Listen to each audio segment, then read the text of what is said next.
So, welcome back to the M&A Sports Channel. Today we're going to be going over our top 10 rosters of the last decade. Today I have a friend with me and we're going to be comparing both of our top 10 lists and see how each other reacts. So, you ready for this? Absolutely. I think our lists are going to be very different, even though, people probably think that they're pretty easy to make. Yeah, no, for sure. It was really hard coming up with this list last night, and there's going to be some surprises in there.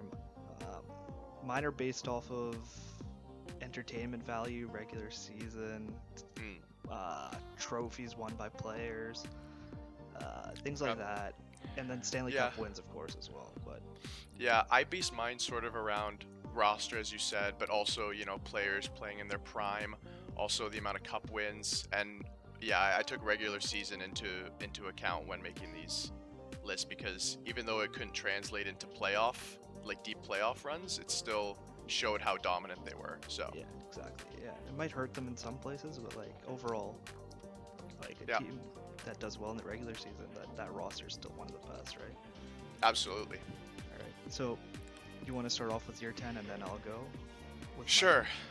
Sure, yeah. So at number 10 for me, I kind of went a little bit off the board. I have the 2009-2010 Philadelphia Oh, Flyers. wow.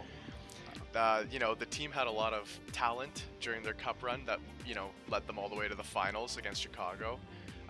They had depth with, Richards, Carter, and Briere all playing in their prime. Giroux was a rookie that year. I think he put up 40 plus points. He had a really good rookie season. They had great leadership from Chris Pronger, who's, a established Hall of Famer. They did lack a franchise goalie, but they still showed how dominant they were by beating Boston, even though they were down 3-1 in a game 7. And I feel like if they beat Chicago in the finals that year, I would have put them a lot higher on the list. But nevertheless, I think this team was a great one and one of the best playoff teams. Oh, true.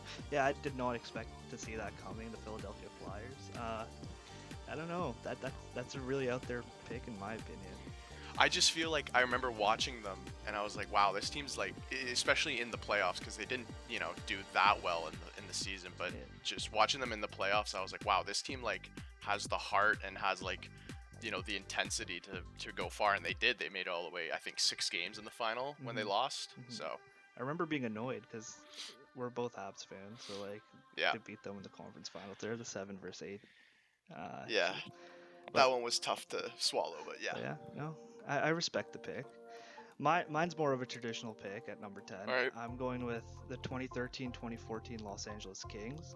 Ooh, So they won the Stanley Cup that year. 100-point regular season, which was better than their first Stanley Cup year, where they were the 8th seed team. Of of course, there course. was an upset there, but like I just think overall this team was much better assembled. I think the core was playing better with Anze Kopitar, Jeff Carter, Justin Williams, Mike Richards on this team now instead of the Philadelphia Flyers. Right. Drew Doughty, Slava Voinov before he got kicked out of the league. Yeah, I think this team was pretty decent. Justin Sorry, Williams, this was the second one. 2014 one. Yeah, Okay, okay. yeah. Justin Williams with the Conn Smythe that year. Dustin Brown won the Marc Messier Leadership Award, and then Jonathan Nice. Quick also got the Jennings that year. So I think Mm, overall this was probably the better LA team to win the Stanley Cup. Maybe not as yeah, exciting in the regular season, but yeah, I think they did a pretty good job, and that's why they're my yeah. number 10. I would agree with you in the sense that the 2014 team is much better than the 2012 team, hmm given the regular season they had and how the first one was a wild card spot. Yeah, for sure. So leading that, it's actually a pretty good lead into my number 9, which is the 2012 LA Oh, Kings, which is their first Stanley Cup win. hmm I was hesitant to put this team on the list just because of how low they were seeded, but then I started thinking, when does an 8th seeded team actually go on and win the Stanley Cup? yeah, It's not often that it happens. And when you look at purely the playoff run with Kopitar and Brown leading the playoffs in points, Quick basically playing like a Vezina caliber franchise goalie, yeah. and they had good backup from Bernier, you know, Doughty was playing really well. Williams was playing really well, and a surprising Dustin Penner had a really good playoff run too. And when I was researching the list, I saw that this team only lost 4 games in the playoffs, and 3 of them. Oh no, sorry. 2 of the teams finished first and third respectively in the league, which was Vancouver and St. Louis. So the fact that you can only, you win 16 games and only lose 4, and you're playing the first and third best team in the league during the regular season, I feel like that, deserves some credit. Yeah, for sure. That was one of the best upsets probably of the last decade. Right? Yeah, like agreed. An 8th seed team winning the whole thing. Either that or the Vegas Golden Knights making the finals in their first year. One of those two is just crazy. Like, no one would have thought. Mm-hmm. At my number 9, I went, again, more traditional, maybe a little controversial for having them this low, the 2009-2010 Chicago Blackhawks. Ooh. So that season they had, 112 points. They had a great cup run with Antiniemi in net. Jonathan Taves was insane in that playoffs that year, I think. Was it that year or was it the year after? That's the year he won the Conn Smythe. That's the year he did, but I think he was better in the next playoff season. Just looking at this right now, I think he had 21 points, and I think he had a better playoffs the next time around. I think out of the 3 cups, I think it went Taves, Kane, Keith in terms of Conn Smythe wins. Yeah, exactly. So I think he had the best playoff push that year. Yeah. Yeah, but Patrick Kane had more points in 2010. But yeah, this team, it was the start of the dynasty. Regular season went well. Patrick Kane wasn't as dominant in the regular season, like 88 points, which is still really good. But what else? Duncan Keith won the Norris that year. Oh, did he? Yeah, it was an overall, I think, a pretty dominant team for the Chicago Blackhawks. Well, I will say out of the 3, that team was like arguably one of the best. Like, yeah. I'm kind of surprised you put them that low, but nevertheless, they deserve to be on the list. There's just some regular season and stories and stuff like that got the other teams that are above them a little higher. So yeah, that's my number 9. All right, cool. So for my number 8, I have the 2015-2016 Pittsburgh Penguins. Oh. The team finished second in the Metro that year, 4th overall in the league.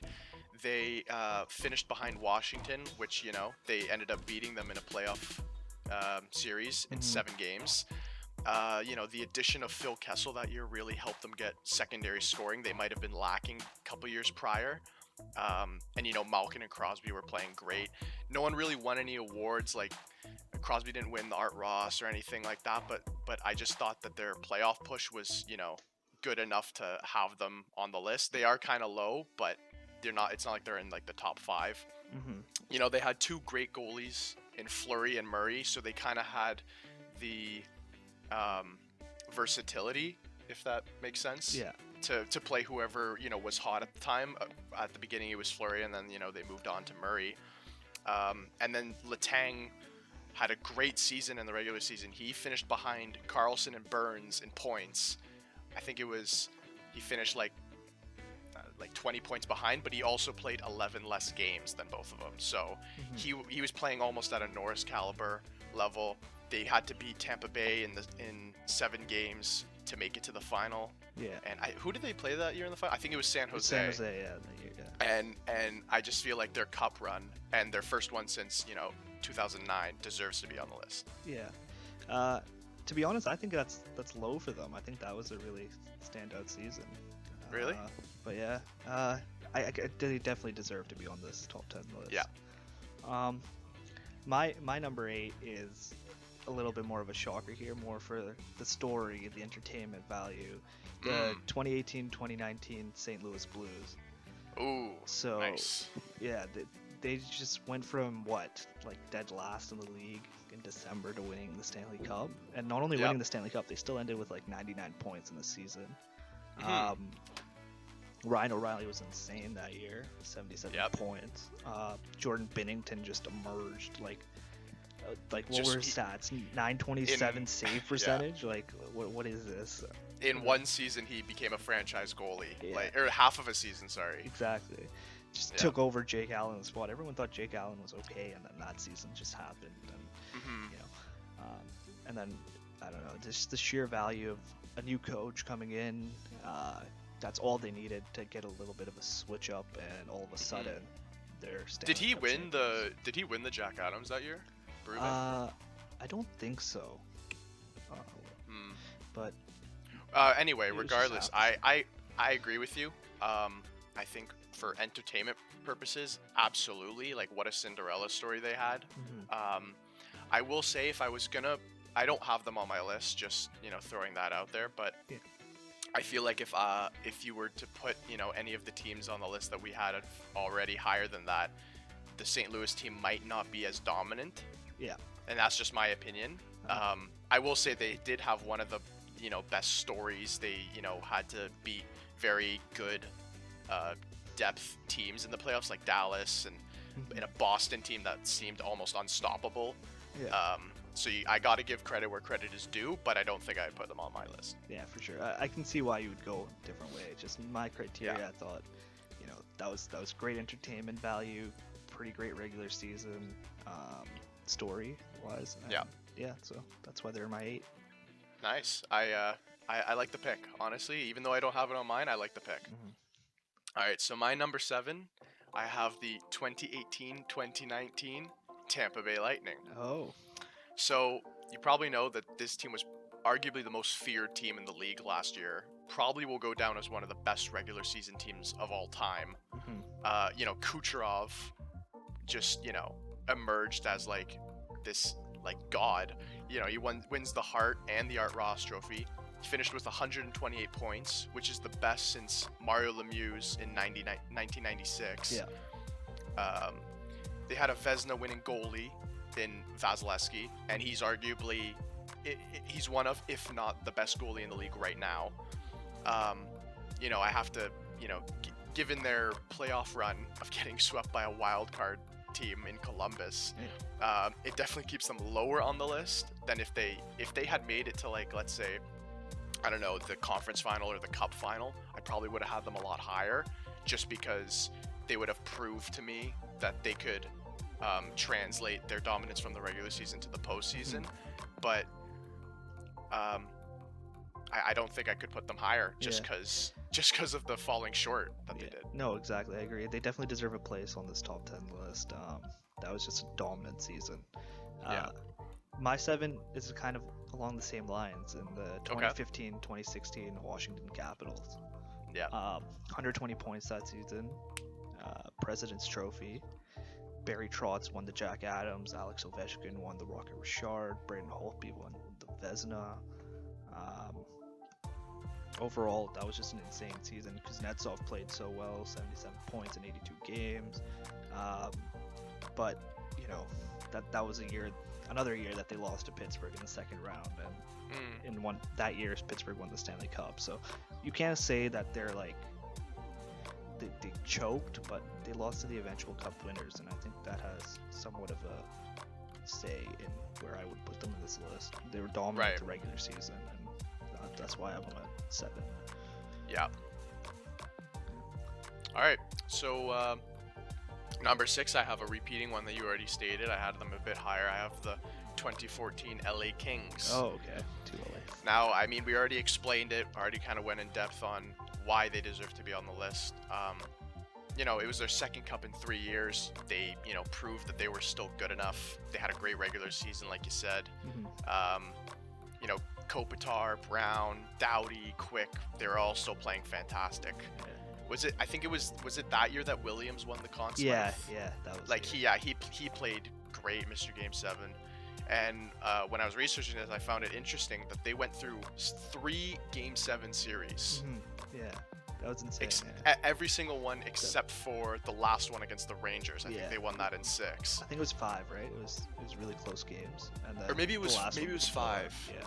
Oh, I'm thinking, yeah, the New Jersey one in 2012. That was 6, I think. Anyway, regardless, what I found also interesting was one of those series was against Chicago, which was a reigning champion. They were the defending They were the Stanley Cup champions at the time, and winning that game in overtime, I think it's just a great story overall. Yeah, and they also just became the dynasty, right? Yeah, Chicago, exactly. They had their 3 cups, right? Well, no, Oh, no, they had that their was two their second cups, cup. yeah. But And then the one next still, year, 2015, yeah. it True. still showed how dominant Chicago was, like winning the cup prior and also winning it in 2010 Yeah. just showed how good of a team they were. And to beat them in 7 games just showed that I feel like this team had a lot more grit and grind as opposed to other teams. True. My 6 is also a repeat. The 2018-2019 Tampa Bay Lightning. Oh, So similar to your yeah, reasons, like 128 points in the regular season is insane. That's the most overall in the decade, right? So yeah, that most has to since be ni- somewhere. most since 1996. Nikita Kucherov, 128 points, like that. That's just outrageous. Yeah, Like you said, Steven Stamkos doing his thing, Braden Point emerging, Victor Hedman being a great player. All those awards, like what? Nikita Kucherov won 3 trophies. The Art yeah, Ross, Ted Lindsay, Hart, Vasilevsky gets a Vezina. A bunch of first and second team All Stars on the team. But yeah, so definitely deserve to be on this list, even though they got swept. But yeah. So number 6, I thought was a good fit for them. Obviously I had them on my list too, and I completely agree with you. I'm not surprised that you had them higher. Yeah, for sure. So my number 5, or sorry, yeah, my number 5. That's what we're on, right? Yeah. Number 5 is the 2015-2016 Washington Capitals, Oh. or the whichever one you had as well. Exactly. Yeah. So I think that year, I picked this team obviously because of their, regular season record. Ovechkin was playing great. Backstrom was playing great. I think that was the first year they got Oshie. Yes. I'm just gonna confirm that right now. Regardless, I'll keep talking. Kucherov, I think that year emerged as like he had an insane season. He kind of he almost, like, it was almost as if he was taking the reins from Backstrom as the number 1 center on the team. Now people can argue that Backstrom's better than Kuznetsov right now, which I can see to be truthful. But that year they kind of showed how deep their team can go with like Wilson, Niskanen, Burakovsky. I think they had Johansson that year too. They had Justin Williams. Yeah. They did have TJ and all of them put up good numbers in the regular season. Now they probably would have wanted a different result because they lost to Pittsburgh that year in 7 games. But you can't always get what you want. But I still think that this team is dominant, and we already, proved that by it being on your list. Yeah. My number 5 is also the Washington Capitals, but of 2017-2018, the year that they actually won the Stanley Cup. 105 points, first place again in their division. Rocket Richard with Alex Ovechkin. He gets a Conn Smythe. Finally gets a Stanley Cup in his career, and that year he had a lot of fun with that Stanley Cup. Saw the pictures all over the place. Oh yeah.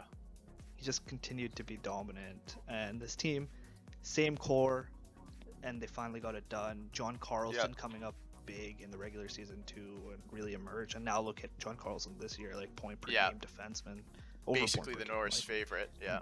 So yeah, I think this team was built very well and definitely deserves to be on this list. Yeah, it's funny to think about how a lot of these teams, if they're like repeating teams, they have the same core, obviously, but I find it interesting that some teams are just better, even if there's just 1 or 2 player difference, just how dominant they were in one year compared to another. I find it interesting. Yeah. Anyway, leading on to my number 4, I have the 2016-2017 Pittsburgh Penguins. Oh, nice. Crosby and Malkin repeated Lemieux and Yager by completing a back-to-back. First time since I think it was '92 that there was a back-to-back. I'm not sure. Yeah, I think or so. Maybe, oh no, I think maybe Detroit had one. Did they? I'd have to look that up again. We're not. I think in 97, 98. I think that's when they had a back-to-back Detroit, but I could be wrong. Team finished second in the league behind Washington that year, and they again beat them in 7 games. Yeah. Crosby finished with 44 goals, so he got the Rocket Richard that year, and he, it reflected his incredible play that season. He was just unstoppable. It seems like he could score from like anywhere. Malkin and Kessel were excellent throughout the year as well. They already had an established franchise goalie in Murray, because they won the cup with him the year prior, and they had key depth players such as Getzel, Letang, and Schultz. I mean, Getzel wasn't as dominant as he is now, because I think right before he got injured this season, he was over a point per game or maybe just under. Yeah. But, you know, back in these playoff series, or sorry, in the regular season during these seasons, he wasn't really, you know, putting up insane numbers. But as soon as you get to the playoffs, he's like almost leading the scoring race. So it just goes to show how much certain players can add so much value to a team in the playoffs as opposed to their play in the regular season. So yeah, and I just searched it up. You're right. Detroit did win it back to back. Okay. But yeah. Okay, yeah. I had a feeling it was. So at number 4, I also have the Pittsburgh Penguins, but the 2015-2016 one. Ah, okay. So remember, you had them on your list a little down there at 9, I think. I think I had them at 9. Yeah. So Or I had them at 8. 8. Okay. Yeah. So I think that this team was better than the 2016-2017 one just because of the story. Matt Murray coming in the playoffs, absolutely dominating. Sidney Crosby won a Conn Smythe, his first one, because Malkin won the 2009 one, right? Yep. Chris Letang playing well, Phil Kessel being on the team, Patrick Hornquist scoring the game winner. Was that this year? Right. Or was that the next year? Hornquist. Oh no, it was the I next think year. Never mind. It was the series against Nashville, that which he was the scored that, second I year. think. So okay, never Yeah. mind. Scratch that. Regardless, you know what? To your point though, Hornquist was still a good depth player for them. Yeah, for sure. 51 points in that season was pretty good. So yeah, those are that's my number 14. Yep. Well, I mean, I agree with it because I also had them on my list, even though they were a bit lower.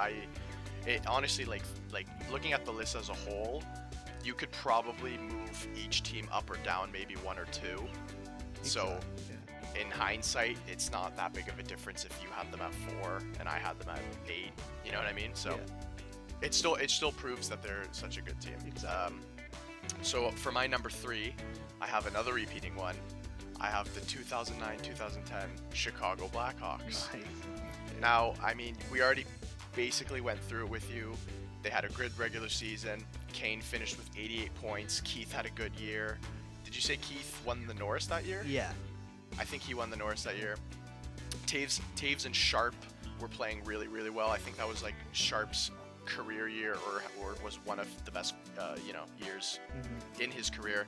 They had a good goalie in Niemi, showed it in the playoffs. He was really dominant, and you know, they had a really good playoff story, in my opinion. You know, especially with that Patrick Kane goal where he scores it and no one but him knows it's in, and everyone's kind of like wants to celebrate but also doesn't know if they should celebrate, and he's just going crazy because he knows he just scored it. I think that moment alone, just because it's so rich in hockey history now, even though it's so recent, I had to put them high on this team. I remember being like, what were we, 11, and getting up out of my seat like, why is he celebrating? Is it in?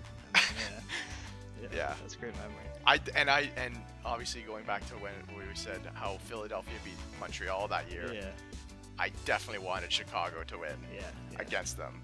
And when he scored that, I too, I was like, did he score it? Did he score it? And yeah, it was great. It's actually a fond memory of mine. So at number 3, this hurts me a little, but I have the 2010-2011 Boston Bruins. Ooh. 103 points, came back from a 3-1 down series and won the Stanley Cup.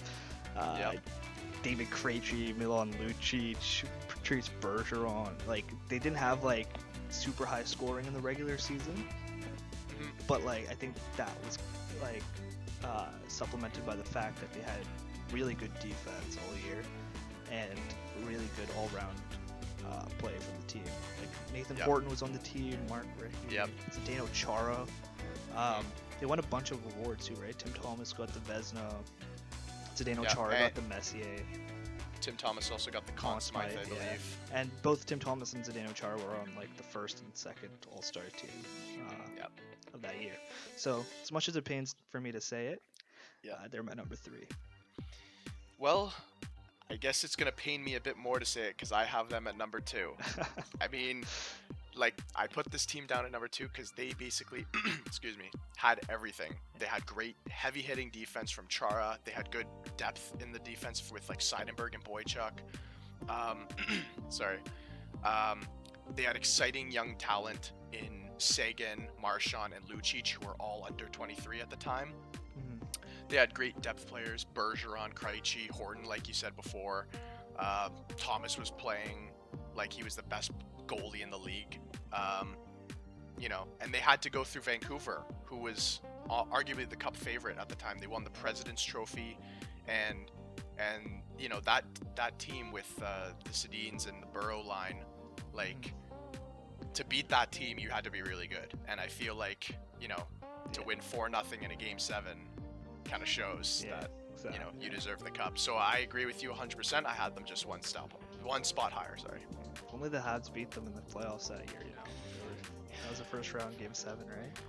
Nathan Horton still haunts me to this day.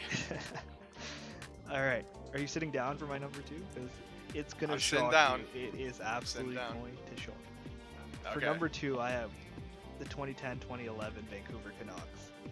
And Ooh, that high? you don't even have them on your list, I'm assuming. No, But I don't. this team had it all. Like 117 points, President's Trophy, Daniel Sedin winning the Art Ross that year. Henrik had 94 points as well. Like Ryan Kessler won the Selke. Mike Gillis won GM of the Year, and then Daniel Sedin also won the Ted Lindsay that year. It was all going so to plan. Like they were up 3-1 in the series, and then they blew it. But this team was exciting to watch. This team had a great core. It was the best year, I think, of Daniel and Henrik together. Definitely one of the best years from Luongo as well. Exactly, yeah. And coming off like the 2010 Vancouver Olympics win, like Vancouver Canucks making the Stanley Cup final, that just must have been a great feeling for the Vancouver fans in that area. Absolutely. But it didn't end so well. We know the high emotions caused some riots, but I don't think we can understate this team for the success that it had in the regular season and even in the playoffs.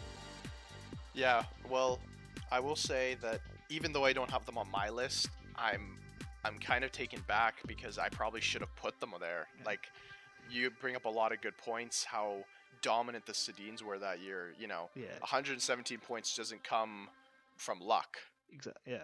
So, like, and Luongo, and I think they had Schneider that year too, having two goalies that, can basically carry the load equally. It's yeah, you're right. We shouldn't underestimate this team. Yeah, I think Schneider and Luongo. So Luongo had a 928 save percentage, and Schneider had a 929. Oh wow. Yeah, so don't know if they won the Jennings, but they must have been close. I think they won the Jennings either that year or the year, one of those years that was close. I know for a fact that they did. Yes, you're right. Oh, they did win the Jennings. I'm just looking at it. Oh, they did. They okay. did win the Jennings. Yeah, I'm not surprised. That's like a franchise year. So arguably the best year in the franchise. So before you get into the number 1, I feel like it's going to be one of the same teams like that we have. So I mean, I know there's one team you haven't mentioned, and I think there's one team I haven't mentioned. Yeah. So why don't you go ahead and mention the team? Okay. Well, at number 1, I have the 2012-2013 Chicago Blackhawks. Yeah. I mean, the team was just legendary. They had Taves and Kane as young superstars playing in the almost like they're basically playing in their prime, and they haven't even started their career yet. Sharp and Hossa were having excellent secondary scoring. They were basically, like that line with I think it was Kane and Sharp was scoring like unreal that year. Crawford solidified himself as a franchise goalie. Keith and Seabrook were basically a brick wall in the back. And they had a lot of depth in, Bickle, Frolik, and Saad, who came up really, really clutch in the playoffs, especially Bickle in that last game against Boston when they tied it. Andrew Shaw. Yeah, they did tie it. Andrew Shaw was great. He was like a little ball of hate. Yeah. I think they won the President's Trophy that year as well. It was the lockout year. Yeah, it was the lockout year. Yeah, so they lost. And they only lost 7 games in the playoffs, 3 of which came from Detroit. Yeah. in that Game 7 where Seabrook scored in overtime.